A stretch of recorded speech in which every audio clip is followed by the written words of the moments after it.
ಹಾಸನಕ್ಕೆ ಹಿಡಿದಿರ್ತಕ್ಕಂಥ ಗ್ರಹಣ ಸದ್ಯಕ್ಕೆ ಬಿಡೋ ಸ್ಥಿತಿ ಯಾವುದೂ ಕಾಣಿಸ್ತಾ ಇಲ್ಲ. ಹಾಸನದ ಗ್ರಹಗತಿನೇ ಸರಿ ಇಲ್ಲ ಅಂತ ಕಾಣುತ್ತೆ. ಯಾಕೆ ಈ ಮಾತು ಹೇಳ್ತಾ ಇದ್ದೀವಿ ಅಂತಂದರೆ, ಇತ್ತೀಚೆಗೆ ಕಳೆದ ಒಂದೂವರೆ ತಿಂಗಳಿಂದ ನಾವು ಹಾಸನದಲ್ಲಿ ನಡೀತಾ ಇರ್ತಕ್ಕಂಥ ಘಟನೆಗಳನ್ನು ನೋಡ್ತಾ ಇದ್ರೆ ಮೈ ಜುಮ್ ಅನ್ನುತ್ತೆ. ಇಲ್ಲೇ ಎಕಡೆ ಹೋಗ್ತದೆ ಹಾಸನಕ್ಕೆ ಏನು ಸಮಸ್ಯೆಗಳು ಬಗೆಹರಿತಾ ಇದ್ದಾವೆ, ಯಾವ ಪರಿಹಾರ ನಾವು ಕಾಣಿಸ್ತಾ ಇದ್ದೀವಿ ಅನ್ನೋದ್ರ ಬಗ್ಗೆ ಜನ ಆಗಲಿ, ರಾಜಕಾರಣಿಗಳಾಗಲಿ, ಅಧಿಕಾರಿಗಳಾಗಲಿ, ಇಲ್ಲಿಯ ಸಮಾಜ ಸೇವಕರು ಇದ್ದಾರಲ್ಲ ಅವರಾಗಲಿ ಯಾರು ಕೂಡ ಯೋಚನೆ ಮಾಡೋದು ಕಾಣಿಸ್ತಾ ಇಲ್ಲ. ದಿನಕ್ಕೆ ಒಂದೊಂದು ಸುದ್ದಿ, ದಿನಕ್ಕೆ ಒಂದೊಂದು ಡಿಬೇಟು, ದಿನಕ್ಕೆ ಒಂದೊಂದು ಪತ್ರಿಕಾಗೋಷ್ಠಿ ಇವನ್ನೇ ನೋಡ್ತಾ ಬರ್ತಾ ಇದ್ದೀವಿ. ಅದು ಎಲ್ಲಿಂದ ಶುರುವಾಗುತ್ತೆ? ಕಾಂಗ್ರೆಸ್ನವರು ಹಾಸನಕ್ಕೆ ಬಂದು ಎರಡೆರಡು ಸಮಾವೇಶ ಮಾಡೋದು. ಯಾರು? CM ಸಿದ್ದರಾಮಯ್ಯನವರು, DK ಶಿವಕುಮಾರ್ ಅವರು, ಹಾಗೂ ಇಡೀ ಸರ್ಕಾರನೇ ಬಂದು ಹಾಸನದಲ್ಲಿ ಕಾರ್ಯಕ್ರಮ ಮಾಡೋಗ್ತಾರೆ. ಅದಾದ ನಂತರ ಹಾಸನಕ್ಕೆ 2 ಸರಿ ಕಾಂಗ್ರೆಸ್ನವರು ಬಂದು ಅನ್ನೋ ಕಾರಣಕ್ಕೋಸ್ಕರ ದೇವೇಗೌಡರು ಏನು ಮಾಡ್ತಾರೆ, JDS ಪಕ್ಷಕ್ಕೆ ದೊಡ್ಡ ಕರೆ ಕೊಡ್ತಾರೆ. JDS ಪಕ್ಷ ಹಾಸನದಲ್ಲಿ ಒಂದು ದೊಡ್ಡ ಸಮಾವೇಶ ಮಾಡಿ ನಮ್ಮ ಶಕ್ತಿ ಪ್ರದರ್ಶನ ಮಾಡಬೇಕು ಅಂತೇಳಿ. ಅದೇ ಕಾರಣಕ್ಕೋಸ್ಕರ ಒಂದು ದೊಡ್ಡ ಸಮಾವೇಶ ಹಾಸನದ ಬೋಲಡಿ ಕ್ಷೇತ್ರದಲ್ಲಿ ನಡೆಯುತ್ತೆ. ಅಲ್ಲಿ ಒಂದಷ್ಟು ಮಾತುಕತೆಗಳಾಗ್ತವೆ. ಅದಾದ ನಂತರ ಕೆಲವು ದಿನಗಳಲ್ಲಿ ಪ್ರೀತಮ್ ಗೌಡರು ಎಂಟ್ರಿ ಕೊಡ್ತಾರೆ. ಪ್ರೀತಮ್ ಗೌಡರು BJP ಪ್ರೀತಮ್ ಗೌಡರು ಬಂದೇನು ಮಾಡ್ತಾರೆ, ನಾವು JDS ಜೊತೆ ಹೋಗೋದಿಲ್ಲ, JDS ಜೊತೆ ಮೈತ್ರಿ ನಮಗೆ ಆಗೋದಿಲ್ಲ, ನಾವು ಏನಿದೆ NDA ಅಲಯನ್ಸಲ್ಲಿ ದೇಶದಲ್ಲಿ NDA ಬರಬೇಕು ಅಂತಂದ್ರೂ ಕೂಡ ಹಾಸನದಲ್ಲಿ ಮೈತ್ರಿ ಕಷ್ಟ ಇದೆ ಅನ್ನೋ ರೀತಿಯಲ್ಲಿ ಮಾತಾಡ್ತಾರೆ. ಅದಾದ ನಂತರ ಅದಕ್ಕೆ ಕೌಂಟ್ರು ಅನ್ನೋ ಥರದಲ್ಲಿ ಮೊನ್ನೆ ನಮ್ಮ JDSನ HK ಕುಮಾರಸ್ವಾಮಿ ಅವರು, ಬೇಲೂರಿನ ಲಿಂಗೇಶ್ ಅವರು, ನಮ್ಮ ಹಾಸನ ತಾಲೂಕಿನ ಅಧ್ಯಕ್ಷರಾದಂಥ ದೇವೇಗೌಡರು, ಇನ್ನು ಸುಮಾರು ಜನ ಪ್ರೆಸ್ ಮೀಟ್ ಮಾಡಿ ಮಾತಾಡ್ತಾರೆ. ನಾವು ಈ ಪ್ರೀತಮ್ ಗೌಡರು ಮಾತು ಬಗ್ಗೆ ನಾವು ಸೀರಿಯಸ್ ಆಗಿ ತಗೊಳ್ಳೋದಿಲ್ಲ, ಅವ್ರಿಗೆ ಬಿಟ್ಟಿದ್ದು ಇವರಿಗೆ ಬಿಟ್ಟಿದ್ದು ಬರೀ ಇವೆಲ್ಲ ಯಾಕೆ ಹೇಳ್ತಾ ಇದ್ದೀವಿ ಅಂತಂದರೆ ಕೇವಲ ರಾಜಕಾರಣದ ಮಾತುಗಳೇ ಆಗೋಯ್ತು. ಇಲ್ಲಿ ಮೈತ್ರಿ ಬೇಕಾ ಬೇಡವಾ, ಇಲ್ಲಿ ಕಾಂಗ್ರೆಸ್ ಬರುತ್ತಾ JDS ಬರುತ್ತಾ, ಪ್ರೀತಮ್ ಗೌಡರು ಅಭ್ಯರ್ಥಿ ಆಗ್ತಾರ, ಸ್ವರೂಪ್ ಅಭ್ಯರ್ಥಿ ಆಗ್ತಾರ, ಪ್ರೀತಮ್ ಗೌಡರು ಕಾಂಗ್ರೆಸ್ಸಿಗೆ ಹೋಗ್ತಾರ, ಇದೇ ಥರದ ಮಾತುಗಳು ನಡೀತಾ ಬಿಟ್ರೆ ಕೇಂದ್ರ ಸರ್ಕಾರದಲ್ಲಿ ಮತ್ತು ರಾಜ್ಯ ಸರ್ಕಾರದಲ್ಲಿ ಎರಡೂ ಕಡೆ ಬಜೆಟ್ ಸೆಷನ್ ನಡೀತಾ ಇದೆ ಅನ್ನೋದು ಇವ್ರು ಯಾರ ಗಮನಕ್ಕೂ ಬಂದಂಗಿಲ್ಲ. ಜನ ಕೂಡ ಇದ್ರ ಬಗ್ಗೆ ಮಾತಾಡ್ತಿಲ್ಲ. ಜನಕ್ಕೂ ಕೂಡ ಏನು ಕ್ಯೂರಿಯಾಸಿಟಿ ಅಂತಂದರೆ ಇಲ್ಲಿ ಯಾರು ಅಭ್ಯರ್ಥಿ ಆಗಬೇಕು, ಯಾವ ಪಕ್ಷ ಮುಂದಕ್ಕೆ ಬರಬೇಕು, ಇದೇ ಮಾತುಕತೆ ಆಗ್ತದೆ ಹೊರತು ಬಜೆಟ್ ಕುರಿತಾಗಿ ಬಜೆಟಲ್ಲಿ ನಮ್ಮ ರಾಜ್ಯಕ್ಕೆ, ಆ ಬಜೆಟಲ್ಲಿ ನಮ್ಮ ಜಿಲ್ಲೆಗೇನು ಅನ್ನೋದ್ರ ಬಗ್ಗೆ ನಾಯಕರುಗಳು ಮಾತಾಡ್ತಾ ಇಲ್ಲ, ಮತ್ತು ನಮ್ಮ ಜನಸಾಮಾನ್ಯರು ಕೂಡ ಮಾತಾಡ್ತಾ ಇಲ್ಲ. ಎಷ್ಟೆಲ್ಲ ಸಮಸ್ಯೆ ಇದೆ. ಪ್ರೀತಮ್ ಗೌಡರು ಹಾಸನದ ಅಭ್ಯರ್ಥಿ ಆದ್ರೇನು ಬಿಟ್ರೇನು, ಸ್ವರೂಪ್ ಪ್ರಕಾಶ್ ಆದ್ರೇನು ಬಿಟ್ರೇನು, ಇನ್ನು ಕಾಂಗ್ರೆಸ್ಸಿಂದ ಬೇರೆ ಯಾರಾದ್ರೂ ಬರಲಿ ಬಿಟ್ರೇನು, ಜನಸೇವೆ ಮಾಡೋಕ್ಕಲ್ವಾ, ಯಾರಾದರೂ ಬಂದು ಮಾಡೇ ಮಾಡ್ತಾರೆ ಅದನ್ನ. ಆದರೆ ಎಷ್ಟು ಸಮಸ್ಯೆಗಳಿದ್ದಾವೆ ಹಾಸನ ಅಂತದ್ದು, ಎಷ್ಟು ಸಮಸ್ಯೆಗಳಾಗದಾಗಿದೆ. ಈಗ ಸಕಲೇಶ್ಪುರ, ಬೇಲೂರು ತಾಲೂಕು, ಇವೆರಡು ತಾಲೂಕುಗಳು ಕಾಡಾನೆ ಮಾನವ ಸಂಘರ್ಷದಿಂದ ತತ್ತರಿಸೋಗಿದೆ. ಏನು ಮಾಡ್ಬೇಕು ಅದಕ್ಕೆ? ಸುಮಾರು ಜನ ಸಮಾಜ ಸೇವಕರೆಲ್ಲ ಕೂತ್ಕೊಂಡು ಸಭೆ ಮೇಲೆ ಸಭೆ ಮಾಡಿಬಿಟ್ಟು ಏನಪ್ಪ ಮಾಡೋದು ಅಂತ ತಲೆ ಮೇಲೆ ಕೈ ಹಾಕೊಂಡು ಕೂತಿದ್ದಾರೆ. ಆದರೆ ಇದು ಮಾಡ್ಬೇಕಾದ್ರೆ ಕೆಲಸ ಯಾರ್ದು? ಸರ್ಕಾರದ್ದು. ಆ ಮಾನವ ಆನೆ ಸಂಘರ್ಷಕ್ಕೆ ಕೇಂದ್ರದ ಬಜೆಟ್ ಮಂಡಿಸಿದ್ರಲ್ಲ ಮೊನ್ನೆ, ಅದರಲ್ಲಿ ಏನಾದರೂ ಒಂದು ನಮಗೆ ದಾರಿ ಸಿಗ್ತಾ? ಏನೂ ಇಲ್ಲ. ಅದ್ರ ಬಗ್ಗೆ ಯಾರು ಚರ್ಚೆ ಮಾಡ್ಯಾರ? ಅದ್ರ ಬಗ್ಗೆ ಚರ್ಚೆ ಮಾಡಬೇಕು ಅಂತೇಳಿ ಯಾರಿಗೂ ಅನಿಸಿಲ್ಲ. ಬಜೆಟ್ನ ಮಂಡಿಸಿದಂಥ NDA ಸರ್ಕಾರದ ಪ್ರತಿನಿಧಿಗಳಿದಾರಲ್ಲ ಇಲ್ಲಿ JDS ಮತ್ತು BJP ಅವರು, ಅವರಾದ್ರೂ ಕೂಡ ಏನಾದ್ರು ಮಾತಾಡಿದ್ರ? ಏನು ಆನೆ ವಿಚಾರವಾಗಿ, ಏನು ಮಾನವ ಸಂಘರ್ಷ ವಿಚಾರವಾಗಿ ಏನು ಬಂತು ಬಜೆಟಲ್ಲಿ ಅಂತ? ಇಲ್ಲ. ಬಜೆಟ್ ಸೆಷನ್ನೇ ಮುಗಿಯೋಕ್ಕೆ ಬಂತು, ಮುಗಿದು ಹೋಯ್ತು ಅಂತ ನನ್ನ ಕಡೆ. ಆದರೆ ಹಾಸನಕ್ಕೆ ಏನು ಬಂತು? ಝೀರೋ. ಯಾವ ಜನತಾದಳದ ನಾಯಕರುಗಳು ಅದ್ರ ಬಗ್ಗೆ ಮಾತಾಡಿಲ್ಲ, ಯಾವ BJP ನಾಯಕರುಗಳು ಕೂಡ ಮಾತಾಡಿಲ್ಲ. ಕಾಡಾನೆ ಸಮಸ್ಯೆ ಇದೆ. ಇನ್ನು ಹಾಸನದಲ್ಲಿ ನಮ್ಮ ಸಾಂಪ್ರದಾಯಿಕ ಬೆಳೆ ಅಂತಲೇ ಗುರುತಿಸಿದಂಥ ಆಲೂಗೆಡ್ಡೆಯನ್ನು ರೈತರು ಮರ್ತೇ ಇದ್ದಾರೆ. ಯಾಕೆ ಅಂತಂದರೆ ಆಲೂಗೆಡ್ಡೆ ಅಂಗಮಾರಿ ರೋಗ ಬಂದ ನಂತರ ಅದು ಯಾವ ಸ್ಥಿತಿಗೆ ಬಂದೋಯ್ತು ಅಂತ ಹೇಳ್ಬಿಟ್ಟು ನಾವೆಲ್ಲ ನೋಡ್ತಾನೆ ಇದ್ದೀವಿ.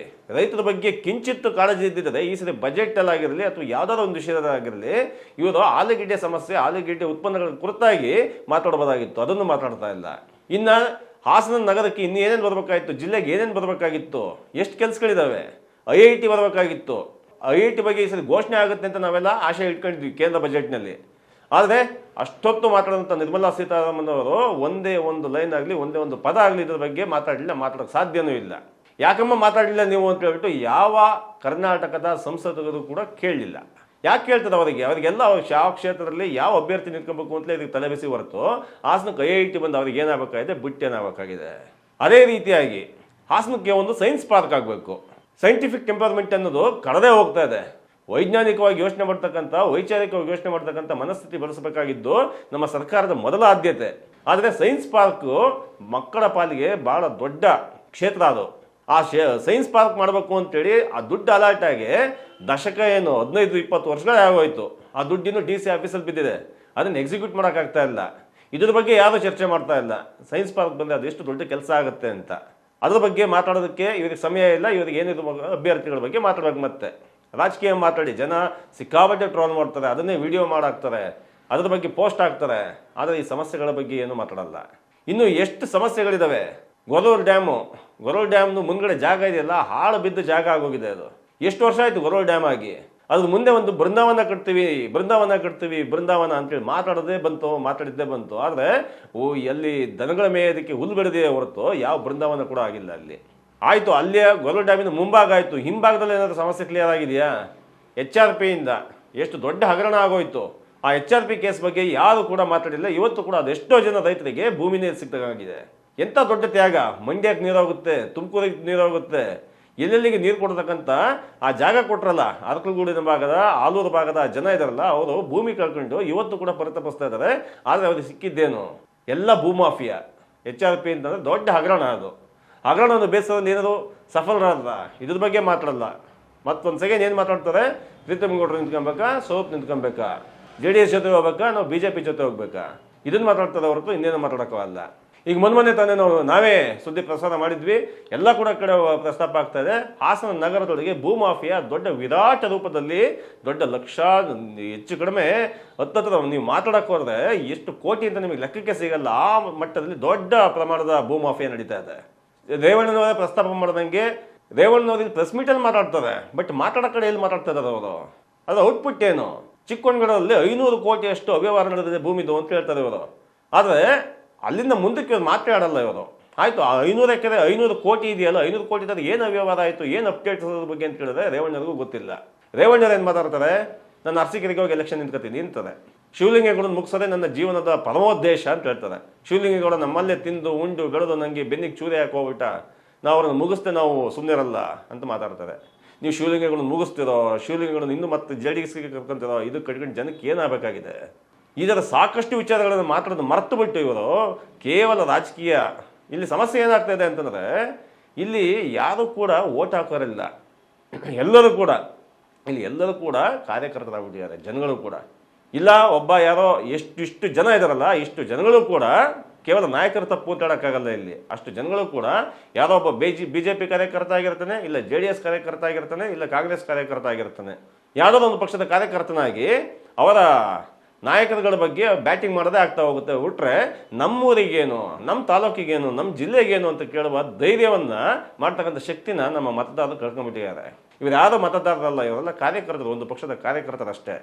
ಹಂಗಾಗಿ ಮೊದಲೇ ಹೇಳೋದಂಗೆ, ಮೊದಲಿತ್ತು ಒಂದು ಗಾದೆ, ಯಥಾ ರಾಜ ತಥಾ ಪ್ರಜಾ ಅಂತ. ಈಗ ಅದು ಉಲ್ಟಾ. ಈಗ ಯಥಾ ಪ್ರಜಾ ತಥಾ ರಾಜ ಆ ರೀತಿ ಆಗ್ಬಿಟ್ಟಿದೆ. ಜನಗಳೇ ಹಿಂಗಾದ್ಮೇಲೆ ಪ್ರಶ್ನೆನೇ ಮಾಡಲ್ಲ. ನಮ್ಮ ಪ್ರಶ್ನೆ ಮಾಡೋದು ಬೇಕಾಗಿಲ್ಲ. ಪ್ರಶ್ನೆ ಮಾಡಲ್ಲ ಅಂತಂದಮೇಲೆ ಆ ನಾಯಕರುಗಳನ್ನ ಇನ್ನೇನು ಮಾಡ್ತಾರೆ? ಒಂದಷ್ಟು 50 ಎಕರೆ 20 ಎಕರೆ 30 ಎಕರೆ ಲೇಔಟ್ ಮಾಡ್ಕೊತಾರೆ, ಮತ್ತೊಂದು ಎಲೆಕ್ಷನ್ಗೆ ರೆಡಿ ಆಗ್ತಾರೆ. ಆ ಲೇಔಟಲ್ಲಿ ಇರ್ತಕ್ಕಂಥ ದುಡ್ಡು ಇದೆಯಲ್ಲ, ಆ ದುಡ್ಡು ತಂದುಬಿಟ್ಟು ಜನಗಳಿಗೆ ಬೇಕಾಬಿಟ್ಟು ಅನಿಸ್ತಾರೆ. ಅದರ ಮುಖಾಂತರ ಇಲ್ಲಿಯ ಶೈಕ್ಷಣಿಕ ವ್ಯವಸ್ಥೆ ಏನಾದಾಗಿರಲಿ, ಹಿಂಸೆ ಯಾವ ಲೆವೆಲ್ಲಿಗೆ ಬಂದಿದೆ. ದೊಡ್ಡ ಕಟ್ಟಡ ಅಂತೂ ದೊಡ್ಡದಾಗಿದೆ. ಮಲ್ಟಿ ಸ್ಪೆಷಾಲಿಟಿ ಹಾಸ್ಪಿಟಲ್ ಇಲ್ಲಿಗೆ ಬಂತು. ಇತ್ತೀಚೆಗೆ ಕೃಷ್ಣ ಬೈರೇಗೌಡರು ಒಂದಷ್ಟು ದುಡ್ಡು ರಿಲೀಸ್ ಮಾಡಿಸ್ಕೊಂಡು ಬಂತು. ಅದು ಎಲ್ಲಿಗೆ ಬಂತು? ಎಲ್ಲಿ ಚರ್ಚೆ ನಡೀತದೆ ಅದರ ಬಗ್ಗೆ? ಆರೋಗ್ಯದ ಕ್ಷೇತ್ರ ಸರಿ ಇಲ್ಲ, ಶಿಕ್ಷಣದ ಕ್ಷೇತ್ರ ಸರಿ ಇಲ್ಲ. ಇನ್ನು ಅಂಗನವಾಡಿ, ಸಣ್ಣ ಮಕ್ಕಳದು ಫೋಕ್ಸೋ ಕೇಸ್ಗಳು ವಿಪರೀತ ಏರ್ತಾ ಇದ್ದಾವೆ. ಕ್ರೈಮ್ ರೇಟ್ ಸಿಕ್ಕಾಪಟ್ಟೆ ಆಗ್ತಾ ಇದೆ. ಯಾವುದಕ್ಕೂ ಲಗಾಮಿಲ್ದೇ ಬಜೆಟ್ ಸಮಯದಲ್ಲಾದರೂ ಕೂಡ ನಮ್ಮ ಜಿಲ್ಲೆಗೇನು ಅಂತ ಕೇಳುವ ಕಾಂಗ್ರೆಸ್ ಪಕ್ಷದ ನಾಯಕರಾಗಿರಲಿ, ನಮ್ಮ ರಾಜ್ಯಕ್ಕೇನು ಅಂತ ಕೇಳುವ BJP ನಾಯಕರಾಗಿರಲಿ, ಅಥವಾ ವೈಸ್ ವರ್ಷ ಯಾವ ಕೆಲಸಗಳು ಕೂಡ ನಡೀತಾ ಇಲ್ಲ. ಇಷ್ಟೊಂದು ರಾಜಕೀಯ ಅನಕ್ಷರಸ್ಥತೆ ಇದೆಯಲ್ಲ. ಆದರೆ ಎಲ್ಲರೂ ಕೂಡ ನಾವು ಪೊಲಿಟಿಕಲ್ ಆಗಿ ತುಂಬ ಆ್ಯಕ್ಟಿವ್ ಆಗಿದ್ದೀವಿ ಅಂತ ತೋರಿಸ್ಕೊಂತಾರೆ. ಆದರೆ ಯಾರು ಕೂಡ ಪೊಲಿಟಿಕಲ್ಲೇ ಆ್ಯಕ್ಟಿವ್ ಆಗಿಲ್ಲ. ಪೊಲಿಟಿಕಲ್ ಆ್ಯಕ್ಟಿವ್ ಆಗಿರೋದು ಅಂತಂದ್ರೆ ಏನು?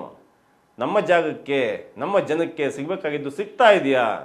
ನಮ್ಮ ಹಕ್ಕುಗಳಿಗೆ ಬೆಲೆ ಸಿಗ್ತಾ ಇದೆಯಾ? ನಮ್ಮ ಕರ್ತವ್ಯಗಳನ್ನು ನಾವು ಮಾಡ್ತಾ ಇದೀವಾ ಅಂತ ಗೊತ್ತಿಲ್ಲದಿರ್ತಕ್ಕಂಥ ಜನತೆ ಅವೆಲ್ಲವನ್ನು ಮರೆತು ಅವ್ರ ಮೇಲೆ ನಾವೇ ರಾಜರು, ಮತ್ತು ಇನ್ನೊಂದ್ಸರಿ ಪ್ರಜಾಪ್ರಭುತ್ವ ಅಲ್ಲ, ಇದು ರಾಜಪ್ರಭುತ್ವ ಅನ್ನೋ ನಡ್ಕೊಳ್ತಕ್ಕಂಥ ನಾಯಕರುಗಳು ಇವ್ರ ನಡುವೆ ಹಾಸನ ನಲಿಗೆ ಹೋಗ್ತದೆ. ಹಾಸನಕ್ಕೆ ಯಾವಾಗ ಮುಕ್ತಿ ಸಿಗುತ್ತೋ ಆ ದೇವರೇ ಬಲ್ಲ. ಧನ್ಯವಾದಗಳು.